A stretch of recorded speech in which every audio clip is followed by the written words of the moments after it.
Hey, top of your life math industry, and we are going to take a look at graphing transformed sine and cosine waves. But this time, it's part 2. So recently, we've been learning all about this formula right here. And it's the transformation formula for pre-calculus, where your A is a scale factor. Your F is the function you're working with. The B represents the period.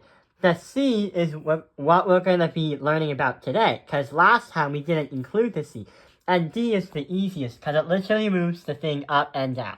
So here's what happens. Right over here is a problem. You might think it's easy. Well, to understand it, it is really easy, but notice that there's something different. Remember from previously, we said that we left out the C? Yeah, we're going to add the C. And it literally is a space shift. I was literally going to say the word spaceship, but this is not in space. So, right over here, that pi divided by 4, where the x is minusing by something, is called the space shift. And what it does is it forces the graph to move left and right. In this case scenario, it will move to the right because it's negative. So before we actually show why that is, then what we're going to do now is kind of figure out the basics using this stuff and this information right over here. So we know that we have a 2 in front of the sine. That's the amplitude. So we're going to start with the number 2 on the A. The period is just x. So what we're going to do is the period is still going to be 2 pi. But we don't want to do the period until after we understand what C does. Because, well, yeah, it does make sense that it's 2 pi, but where the period ends is going to change. So don't confuse it. Well, let's take a look at the midline. The midline is going to be 0 because we don't have a D value, since we don't have anything moving up or down the y-axis.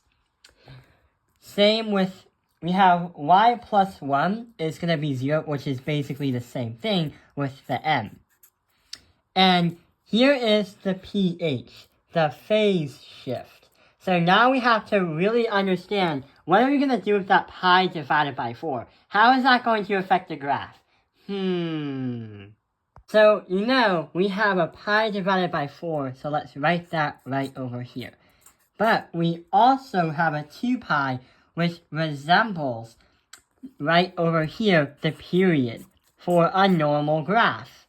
So we have 2 pi, and then we have pi divided by 4. So what happens is the space shift is literally saying, okay guys, move the graph to the right because it's negative. This means instead of starting at 0, it's literally going to start at positive pi divided by 4. Then we have to find the period of where it ends. So we have 2 pi equals pi divided by 4. Normally, we have 0 all the way to 2 pi. But the problem is, we have after this equation, pi divided by 4 needs to go 2 pi as a distance because the x is right here. But what is the number right over here? Well, what we can do is, how everything is 2 pi and that's going to be the period, the length of the period? The thing is, if we can find a number that will force itself in front of pi to make it equal to 2 pi, then it will help us out. What number can go in front of pi to help us out? If we pick the number 8, we know from arithmetic that 8 divided by 4 is 2. And that is literally turning it into 2 pi, which also equals 2 pi. Therefore, we can say 8. So if 8 is the answer that will force it to 2 pi, it's not exactly 8 pi. If it was 0, then it goes to 8 pi. But since we're starting at pi divided by 4, which counts as 1 pi divided by 4, it will force us to say that our answer at the end will be 9 pi divided by 4 when we try to graph the entire thing. So we have 9 pi divided by 4 is going to be where the length of the period ends. So we're going to put 9 pi divided by 4 right here. And then we can make the area in between. So we have 1, 2, 3, 4, 5, 6, 7, 8. We can say 1, 2, 3, 4, 5. 5 is going to be 5 pi divided by 4, and that's going to be where the thing intersects at 0. Going back from the information, we say a equals 2, the amplitude is 2, and it's negative 2. The line is not being reflected, so here's what happens. We start right at here, because that's where it literally starts.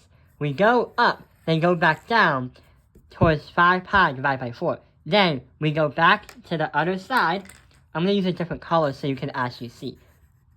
We're going to go back to the other side, and it's going to touch right back here.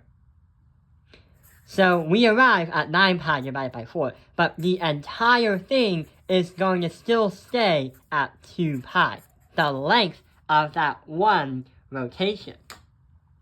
So yeah, we just tried to simplify, and we also went very slowly and also followed through using visuals. Let's try to solve one more problem, but without going through the entire problem. Let's take a look at one more problem. So right over here, we have the function of gx equals negative cosine 2x plus pi divided by 1 plus 1. Well, look, we don't even need to divide by 1. That was a total accident. But still the same idea, because you're literally dividing by 1. But there's still a problem. The problem is we have a 2x and a pi, but this is not totally factored out. So in reality, we're going to say the negative cosine parentheses, well, not cosine parentheses, the negative cosine 2 parentheses x plus pi divided by 2, then we plus by 1. The reason why pi divided by 2 is because that is half of pi. So we just factored it entirely right over here. Right over here, I made a graph and some bits of information. So we know that the amplitude is going to stay number 1 because there's nothing in front of the cosine but a negative sign, which also means it's also reflected. So yes, it's reflected. We're not going to mess with the period, but we know that we have 2x. So, wait, not 2x, this one, because this one's factored. We know the period is 2 pi, but that doesn't give us enough information of where the 2 pi lands. We need to know where the phase shift is. And yeah, it's pi divided by 2. Y plus 1 is going to equal 1 because that represents this line right here. So it's moving all the way up 1 on the y-axis.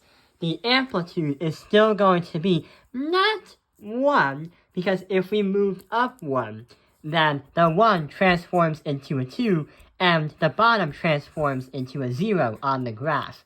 So it makes a lot of sense. What about the pi divided by 2? Well, since we're adding the pi divided by 2, we have to subtract and go to the left. So in reality, right over here is going to be negative pi divided by 2. I'm going to put it right over here because since there's a line which represents the 0 y-axis, it's easier to understand. So if that's negative pi divided by 2, then right over here is going to be pi divided by 2. Wait, I'm going to put it right over here. Pi divided by 2. And in between is going to be 0. So I'm going to put the 0 right here. The other crazy thing is, if you wanted to go the distance, then we would land at the end of 3 pi divided by 2. The reason why is because if you go from here all the way down to here, it's going to have a length of 2 pi, which represents this x being by itself. The other thing is, originally it was 0 to 2 pi, and since we moved back by 1, we have negative pi divided by 2 transforms into 3 pi divided by 2. So everything has kind of reached that equilibrium. we're going to mark this right here and start graphing. So it goes from here, it goes to the top at 0, then it's going to go back down like this. Wait, if that's 0, it's going to go back to the top. Then it's going to go back down right here, because that's where the 0 is. Then it's going to go rise back at the top right here. And that is one full revolution. From here all the way to here. Then back down to here. This is where it should go at the top, so go like this, back to here. I know that this isn't really drawn by scale, because this was supposed to be 0, but I accidentally put it here. So here is what happened. Right over here is the actual problem from our school assignment, where it starts here, then goes to 0, up, down, goes back down to here, then goes here, this unknown point, then goes back to here. So right over here, it was drawn terribly because I put the 0 in the wrong place, which isn't really to scale. So sorry about that. So yeah, that is how we graph the transformed sine and cosine waves. I hope this video has helped you understand graphing transformed sine and cosine waves, part 2. Thank you for watching Taoping Airlines Math Industry. Like and subscribe.